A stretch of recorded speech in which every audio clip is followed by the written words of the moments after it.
ಯಾವತ್ತೂ ಮಠದ ಯಾವ ವಿದ್ಯಾರ್ಥಿಯೂ ಉಪವಾಸ ಇರದಂತೆ ನೋಡಿಕೊಂಡ್ರು ಶ್ರೀಗಳು. ಅದಕ್ಕಾಗಿ ತಾವು ಉಪವಾಸ ಮಾಡಿದ್ದು ಅದು ಎಷ್ಟು ದಿನಾನೋ. ಶ್ರೀಗಳ ಸಂಕಲ್ಪ, ಶ್ರದ್ಧೆ ಹಾಗೂ ತಪೋಬಲಗಳು ವೃಥಾ ಹೋಗಲಿಲ್ಲ. ಮಠ ಬೆಳೀತು, ಅಲ್ಲಿನ ಮಕ್ಕಳ ಸಂಖ್ಯೆ ಕೂಡ ಹೆಚ್ಚಾಯಿತು. ಇವತ್ತು ಸುಮಾರು 10,000ಕ್ಕೂ ಹೆಚ್ಚು ಮಕ್ಕಳು ಮಠದಲ್ಲಿ ಓದ್ತಿದ್ದಾರೆ. ಇಲ್ಲೊಂದು ವಿಷಯನ ನಿಮಗೆ ಹೇಳಲೇಬೇಕು. ಅವತ್ತಿಗೆ ರಾಜ್ಯದಲ್ಲಿ ಎಸ್.ಎಂ. ಕೃಷ್ಣ ಅವರ ಸರ್ಕಾರ ಇತ್ತು. ಸಿಂಗಲ್ ನಂಬರ್ ಲಾಟರಿಗೆ ಅನುಮತಿ ಕೊಟ್ಟಿದ್ದ ಸರ್ಕಾರ ಆ ಹಣವನ್ನು ಮಕ್ಕಳಿಗೆ ಮಧ್ಯಾಹ್ನದ ಊಟಕ್ಕೆ ಬಳಕೆ ಮಾಡ್ತಿದ್ದೀವಿ ಅಂತ ಹೇಳಿತ್ತು.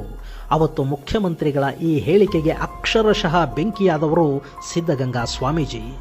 ಅಪ್ಪನ ಇಡೀ ದಿನದ ದುಡಿಮೆಯನ್ನ ಲಾಟರಿ ಹೆಸರಲ್ಲಿ ಕಿತ್ತುಕೊಂಡು ಅವನ ಮಗನಿಗೆ ಒಂದು ಹೊತ್ತಿನ ಊಟ ಕೊಡೋದು ಎಂಥ ಮಾನವೀಯತೆ, ಎಂಥ ನಿರ್ಲಜ್ಜತನ ಅಂತ ಕೇಳಿದರು ಶಿವಕುಮಾರ ಸ್ವಾಮೀಜಿ. ಅವರ ಆ ಸಂದರ್ಶನ ಅವತ್ತಿನ ಹಾಯ್ ಬೆಂಗಳೂರು ಪತ್ರಿಕೆಯಲ್ಲಿ ಪ್ರಕಟಗೊಂಡಿತ್ತು. ಅವತ್ತಿಗೆ ಹಾಗೆ ಕೇಳುವ ನೈತಿಕತೆ ಇದ್ದದ್ದು ಸಿದ್ಧಗಂಗಾ ಮಠದ ಸ್ವಾಮಿಗಳಿಗೆ ಮಾತ್ರ. ಯಾಕೆ ಅಂದರೆ ಅವತ್ತಿಗೆ ಅವರ ಮಠದಲ್ಲಿ 8,000 ಮಕ್ಕಳಿಗೆ ಉಚಿತವಾಗಿ ತ್ರಿವಿಧ ದಾಸೋಹ ನಡೀತಿತ್ತು.